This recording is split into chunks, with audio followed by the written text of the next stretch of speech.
오늘의 부동산 이슈입니다. 지난달부터 시중은행 주택담보대출 고정금리가 변동금리보다 떨어지면서 고정금리를 선택하는 대출자들이 점점 늘어나고 있습니다.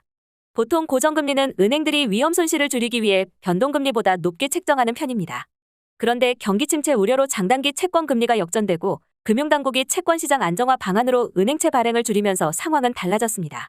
세입자 찾기가 별따기인 새로운 역전세난 시대를 맞아 부동산 시장에서는 보기 힘들었던 모습들이 쉽게 목격되고 있습니다. 수요가 공급보다 많아 살 집을 찾기가 어려웠던 과거와는 전혀 다른 모습입니다. 어떻게 된 일인지 바로 보러 가시겠습니다. 서울 종로구 해화동에 사는 권 씨는 신혼집 아파트를 마련하려 은행 창구에 상담받으러 갔다가 고민할 것도 없이 고정금리를 선택했습니다. 권 씨는 요즘 하도 금리가 올랐다고 해서 걱정했는데 오히려 변동금리보다 고정금리가 1%포인트 이상 낮아서 불행 중 다행이다 싶었다. 라며 내년 상반기까진 금리가 오른다고 하니까 일단 고정으로 선택했다. 라고 했습니다. 권 씨가 안내받은 금리는 변동은 5.9%, 고정은 4.8%였습니다. 월 상환액으로 따지면 각각 237만 원, 209만 원으로 30만 원 가까이 차이가 있습니다. 권 씨는 대출 기간 3년이 넘으면 중도상환 수수료를 내지 않아도 되기 때문에 3년 동안 고정금리로 갚다가 이후에 금리가 떨어진다 싶으면 다시 변동금리와 비교해보고 낮은 쪽으로 옮겨 타면 된다. 라고 했습니다. 지난달부터 시중은행 주택담보대출 고정금리가 변동금리보다 떨어지면서 고정금리를 선택하는 대출자들이 점점 늘어나고 있습니다. 19일 5대 은행의 주담대 금리를 살펴보면 고정금리는 4.59에서 6.66%, 변동금리는 5.17에서 7.72%로 집계됐습니다. 은행별로 살펴보면 고정금리가 변동금리보다 최대 1.7%포인트 이상 낮은 곳도 있었습니다. 시중은행 관계자들의 말을 종합해보면 이렇습니다. 최근 주택담보대출을 받는 신규 고객들 10명 중 8에서 9명은 고정금리를 선택한다. 고정금리로 대출하면 변동금리보다 낮은 것은 물론이고 당분간 금리 추가 상승은 걱정할 필요도 없기 때문이다. 지난 10월까지는 변동금리가 고정금리보다 낮아 금리 상승기에도 변동금리로 고객들이 쏠렸던 분위기와 확실히 달라졌다. 그렇다면 주담대 고정금리가 변동금리보다 낮아진 예외적인 상황이 벌어진 이유는 무엇일까요? 보통 고정금리는 은행들이 위험 손실을 줄이기 위해 변동금리보다 높게 책정하는 편입니다. 여기에 고정금리의 기준인 은행채 금리도 치솟아 고정금리가 변동금리보다 높았었습니다. 그런데 경기 침체 우려로 장단기 채권금리가 역전되고 금융당국이 채권시장 안정화 방안으로 은행채 발행을 줄이면서 상황은 달라졌습니다. 은행채 AAA 5년물 금리가 하락하면서 고정금리가 떨어지기 시작한 것입니다. 반면 변동금리는 산정기준인 코픽스가 지난 16일 사상 최고치 11월 신규 취급액 기준 4.34%를 찍으며 매월 껑충 뛰고 있습니다.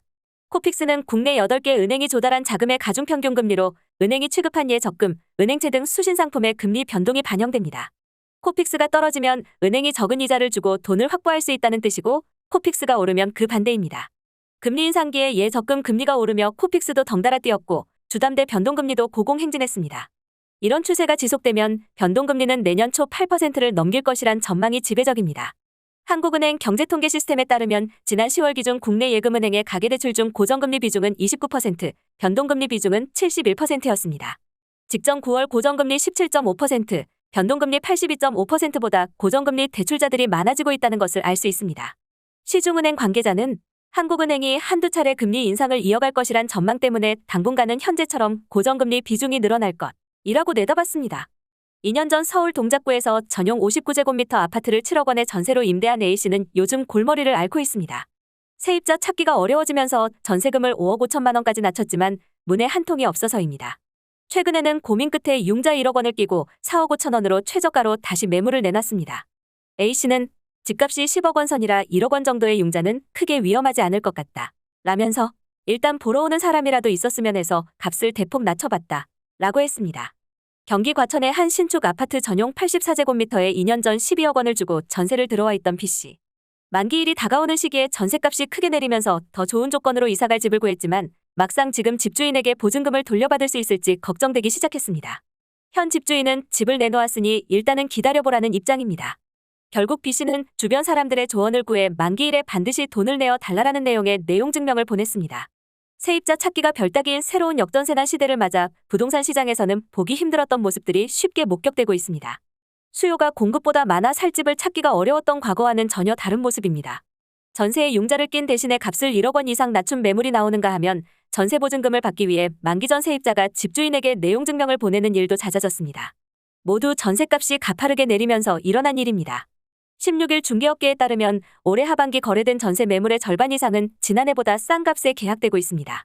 부동산 R114가 2021년 6월부터 2022년 11월까지 전세 거래 중 동일 단지 내 같은 면적에서 신규 갱신 전세 계약이 한 건 이상 체결된 4,200건의 사례를 분석할 결과 신규 계약 기준으로 2022년 평균 전세 가격이 2021년보다 낮아진 경우는 총 2,538건이었습니다. 전체의 60.4%를 차지한 것입니다. 이처럼 만기가 온 아파트의 전세 가격이 떨어지면서 보증금을 기존 세입자에게 돌려줘야 하는 집주인들은 고민이 많은 상황입니다.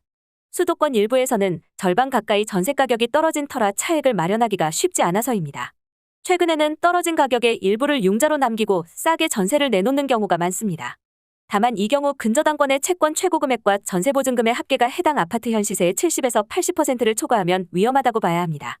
A씨의 경우 통상 대출금의 110에서 120%로 잡히는 근저당권 채권 최고액을 고려하더라도 대출금 1억 원, 전셋값 4억 5천만 원이 크게 위험한 수준은 아닙니다.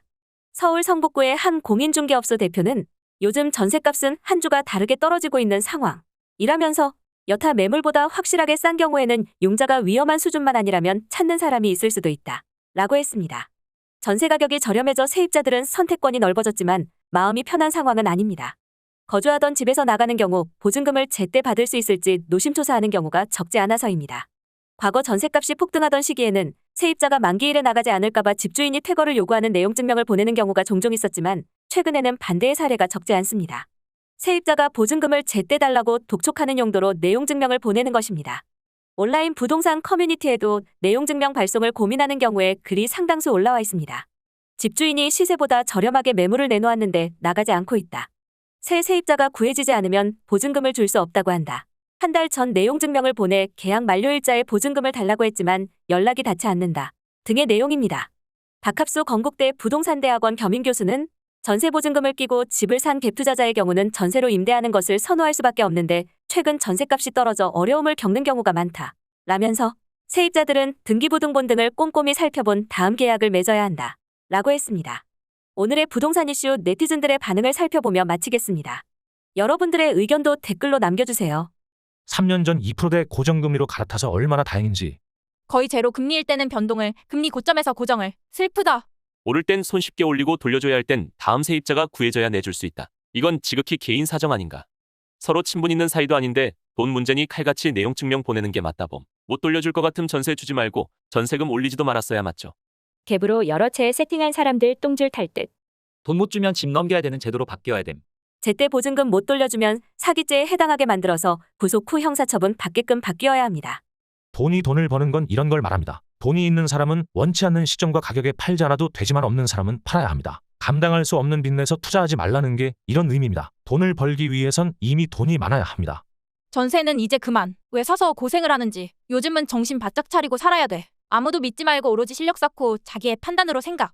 정근대적인 사금융인 전세 제도는 폐지하는 게 옳다. 세입자는 합리적인 월세 내고 살면 되고 집주인 목돈 필요하면 은행 가서 주택담보대출 받으면 된다.